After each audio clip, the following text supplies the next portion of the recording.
이어서 외교 분야도 짚어보겠습니다.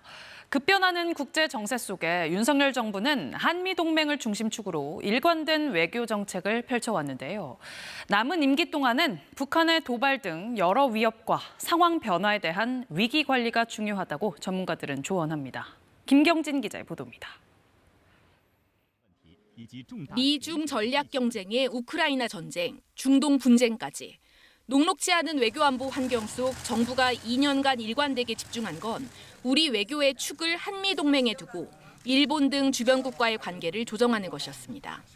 이 결과 한미 동맹, 한미일 협력을 강화하고 한미 핵협의 그룹으로 확장 억제를 제도화한 건 성과로 평가됩니다. 외교 이익에 맞추어서 외교 정책의 틀을 바꿨다는 그 점을 좀 평가하고 싶고요. 확장 억지를 강화하는 워싱턴 선언의 채택, 이것은 상당히 의미가 있다고 보고요. 20년 외교 수건이었던 쿠바와의 수교, 유엔 안보리 비상임 이사국 진출, 나토와의 관계 강화 등을 통해 외교 지평도 넓어졌습니다. 또 적극적인 방산 외교로 방산 수출은 역대 최대 규모를 기록했습니다. 그동안 70억 달러 수준을 넘기지 못했던 방산 수출액은 재작년 173억 달러, 작년 135억 달러로 크게 증가했고 수출 대상국과 품목도 크게 늘었습니다.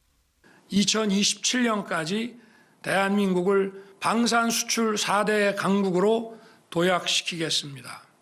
또 다른 외교 축인 중국, 러시아와의 관계에서 세심한 소통과 관리가 이루어지지 못한 점은 아쉬운 대목으로 꼽힙니다. 중국, 러시아와 북한을 떼어놓는 외교적 노력이 부족했고 그 결과 러시아의 거부권 행사로 인해 유엔 대북 제재 감시망에 구멍이 생기는 상황을 막지 못했다는 겁니다.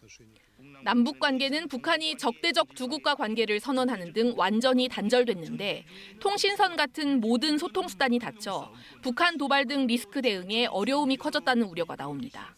강성인 방법도 있지만 이제 연성인 방법도 필요하다라는 거죠. 대화와 협력의 방향으로 나올 수 있도록 하는 그런 메시지도 병행해서 줄 필요가 있는 거죠. 남은 임기 3년, 미국 대선 등 변수로 국제정치 환경이 급변할 수 있는 만큼 다각도의 리스크 관리가 필요하다고 전문가들은 조언합니다.